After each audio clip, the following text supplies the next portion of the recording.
Hi, and welcome to another episode of Libertarian Alternative. I'm Dusty Taylor.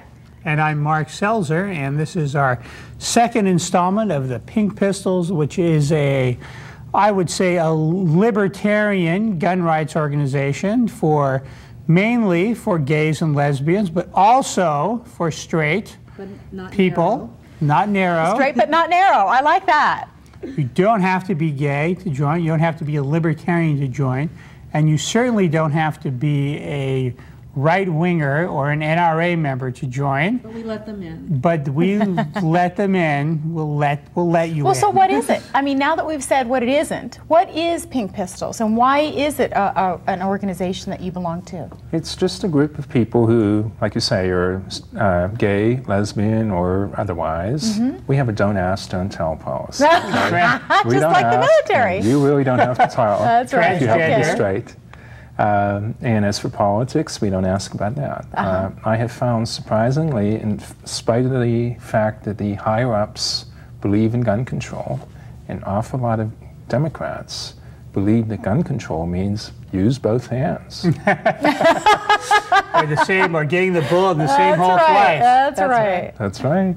A number 10 ringer is what that is. Well, you know, there was a lot of, after Columbine, you know, there was a lot of more gun control legislation, and Al Gore was informed by his political consultants, who are, I'm sure, the most expensive in the world, the best that your tax dollars can buy, that he should back off of the gun control issue, because there's a lot of Democrats out there that have guns too. You know, and as I said in the last episode, a lot of them are people that live in neighborhoods when you call 911, the police may come or they might be too busy. Now, you know, we wanted to have another episode, like a part 2 of the Pink Pistols discussion for our audience, because there was so much that we didn't address in the first episode. And there were a few things that you wanted to address. Rochelle, what were a couple of those? Our chapter is growing by leaps and bounds. I get email on a daily basis from people who hear about us by word of mouth or by the website, or they go on a sports-oriented gay and lesbian site and they get linked to the LA Pink Pistols.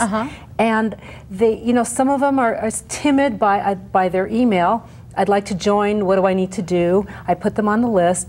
A lot of them will show up at our monthly shoots, which we do meet up at Angela's shooting ranges up in Little Tahunga Canyon. I see. They give us a good rate. Good. And you don't even have to have a gun. No, so don't worry about it. Just come out, even if you don't want to even shoot a gun. Because it might be a good idea to own one, and you're not sure. Yeah, you're not sure you want to use someone else's gun, or see the different types of calibers or pistols or semi-automatics, whichever one that you might want to buy. Right. And a lot of us members do have guns. Some of us have rifles and shotguns, and we move over to those ranges too and shoot them.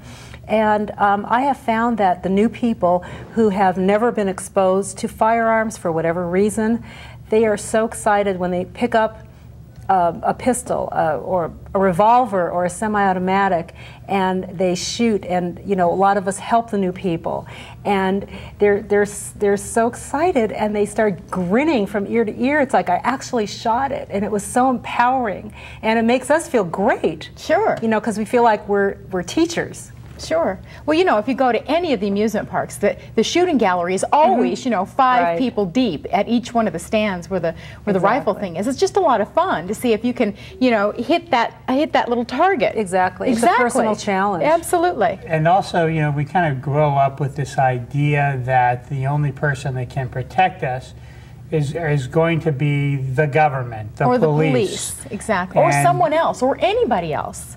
Rather than ourselves. When we get the idea, wait a minute, I can defend myself. You know, and I would also say not just the Pink Pistols, but, you know, join a jiu-jitsu, a martial arts class out there. Jiu-jitsu is important too, because most of the...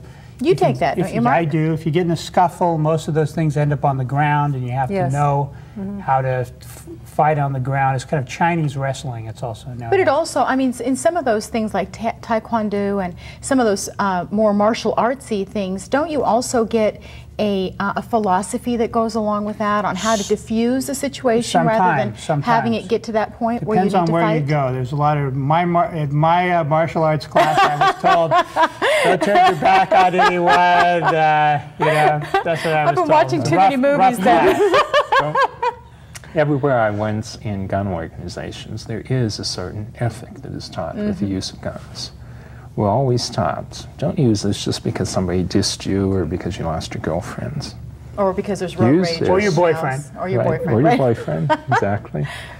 Use it to defend your life, your liberty, your property, and very narrowly limit it. Basically, if your life is in danger, you're in danger of grave bodily harm, somebody's trying to kill you, that's when you can use a gun to defend yourself. You learn that ethic from the very time you pick it up. You know, before I even bought a gun, I thought about it for 2 years. 2 years, I thought about all those issues. Because I didn't want to be on the news someday, Terry McIntyre goes into road rage, something like that. Right, right. I had to think about it and ask, when am I going to use this? Will I be prepared to do so if I need it? And some of our members are actually NRA certified firearms instructors. Oh, good. Which is good because they know all about different types of firearms. They know all the safety handling, and we'll take the new people aside and give them a briefing on all of that before they actually go up to the range and shoot.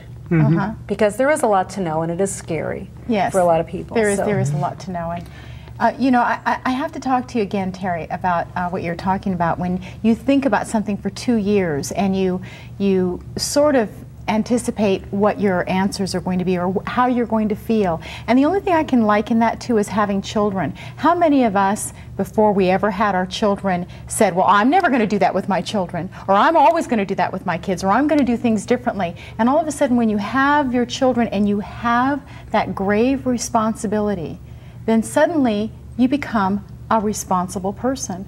And that can be likened to having the responsibility of having a firearm. Where absolutely. You know, people that don't have them, people that that listen to the media or read these inflated you know, things, stats. There's that one going on that's the most harmful you hear all the time. And I want to say to everyone out there, that's the one you're more likely to be shot. There's even billboards that say you're more likely to be shot with your own firearm or a family member. This is completely untrue. Exactly. But people Completely wrong. Of course, was done it's in just an a scare area. tactic. It was done. It was something that was taken in an area where there were a lot of crack houses, and it was a crime-ridden area with a bunch of crack houses. Is that what it was? That's what it was.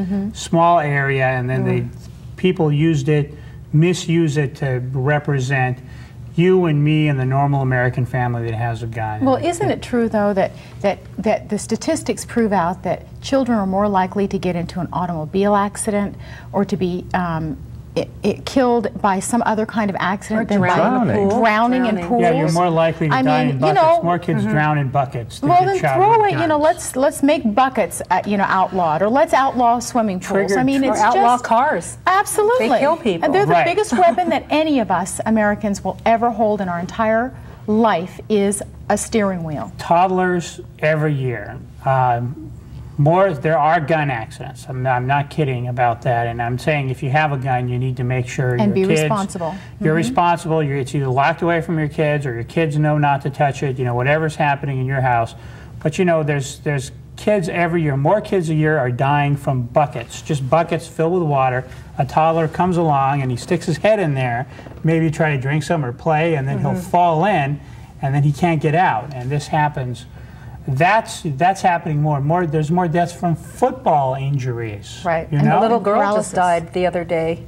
She was the only little girl, I want to say like 8 or 10 on our football team. And who knows what happened, but you know, It's but a very lot common. of football, you know. Head injury or a neck injury, and people die. So whenever you hear this idea that we want to make guns illegal to protect the children, if they really wanted, they really cared about the children, that was really the